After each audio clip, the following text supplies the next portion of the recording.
Well, welcome to the first case study with Caleb. Today we're going to be reviewing a Dutch test. Now, I don't plan on reviewing many Dutch tests because I don't really run them anymore. I haven't found them to be that useful to be justifying the cost when I can easily run blood work through my patient's insurance. So that's that. But nonetheless, this patient did have a Dutch test to start off with. And let's dive in. So we have a 67-year-old female. She's postmenopausal surgically, but also most likely she would have been by this point anyway. So one of the first questions that kind of pop up here is, why run a Dutch test in a postmenopausal woman who's not on hormone replacement therapy? I didn't think about it, should have. But you're not going to see much if they're postmenopausal. Obviously, as we can see here,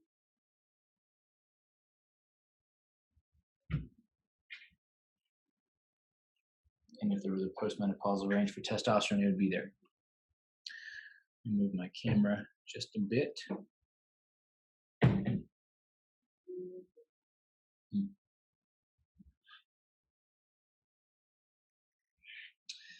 So, as we can see, this patient is biochemically menopausal. But as we go down to the adrenal section, it becomes quite clear that she has a hyperarousal point over here in the morning, which correlates to this patient. She said she was fine waking up and getting out of bed, but she definitely crashed and had to take a nap in the afternoon. It's one of her complaints, is the need to take a nap in the afternoon. So that's nicely delineated there. This added up to be a little in excess, but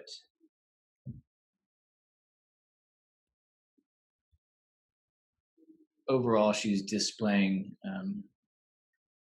just some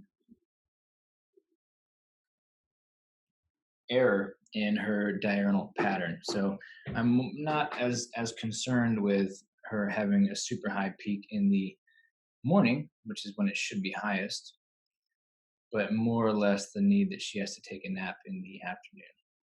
So just off the top, I'm thinking we might use some adrenal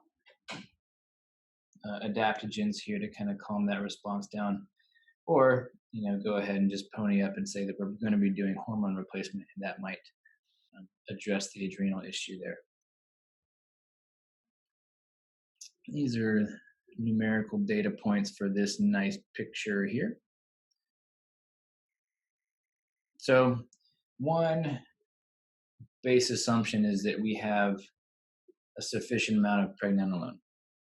Now, I often test this in the blood. I'm not sure how accurate it is or how sturdy the value is and how long it actually stays in the bloodstream.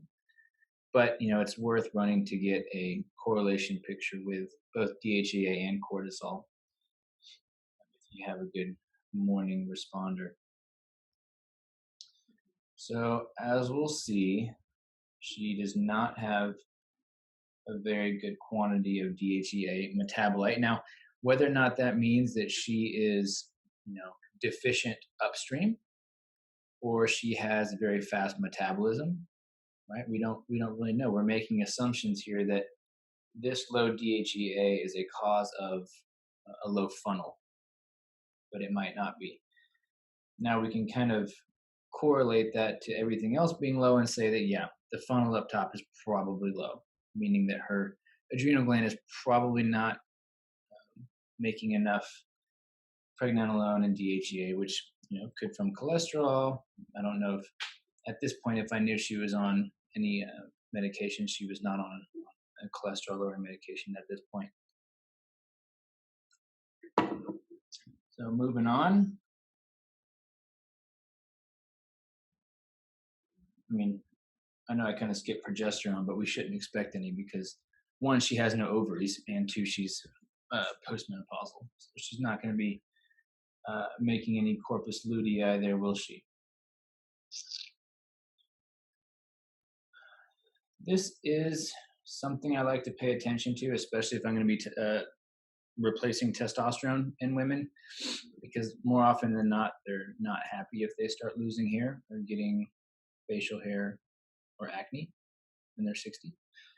So I like to look at their 5-alpha reductase activity even beforehand, because it's still, I mean, there's not much to metabolize, but you're still going to get some activity there. So we'll see what happens after we add testosterone and measure her DHT in the blood and see if that does anything.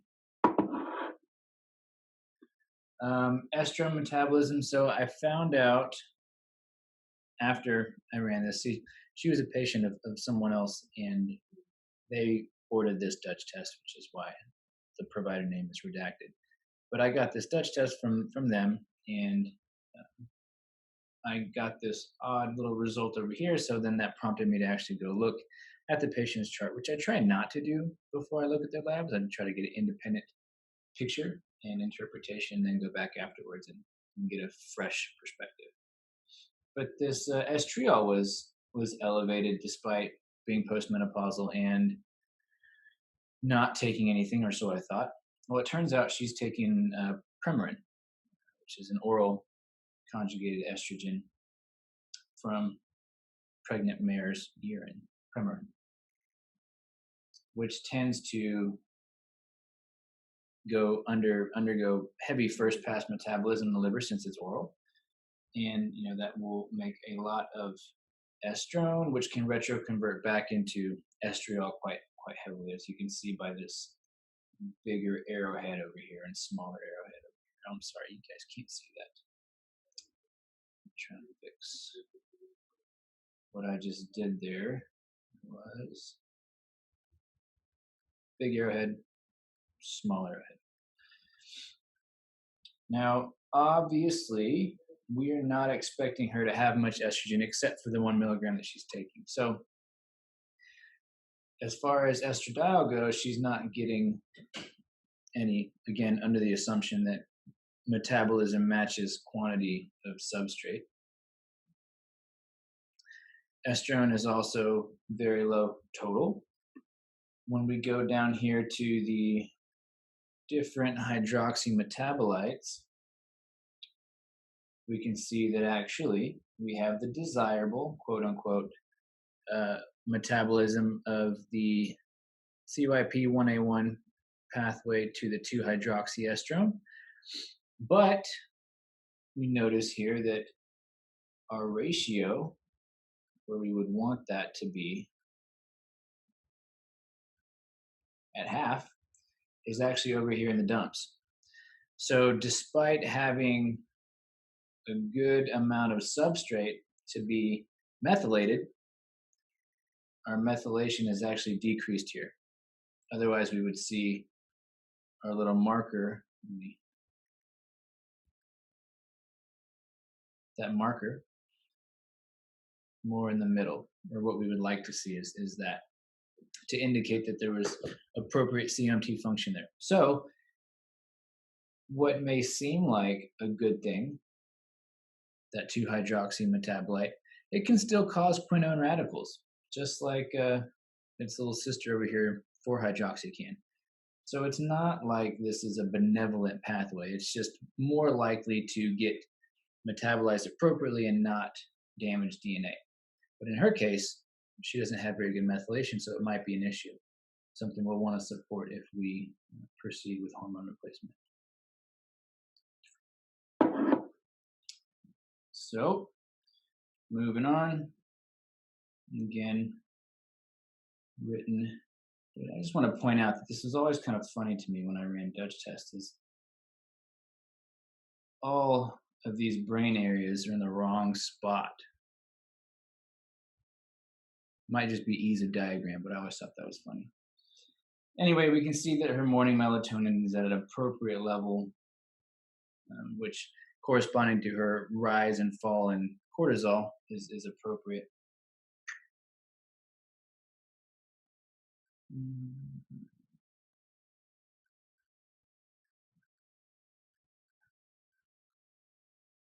not going to comment on a whole bunch of stuff there.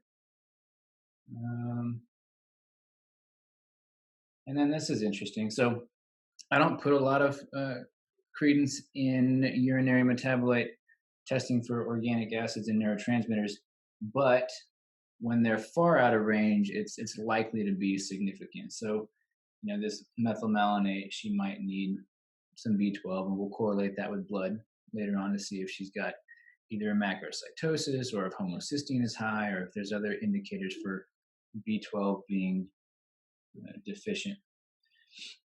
B6 markers were all fine. Pyroglutamate, I've been told that high or low can both indicate glutathione depletion.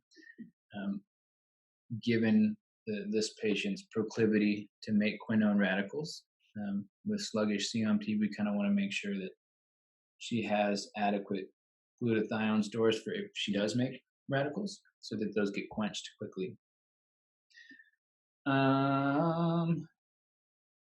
So that's just interesting. Her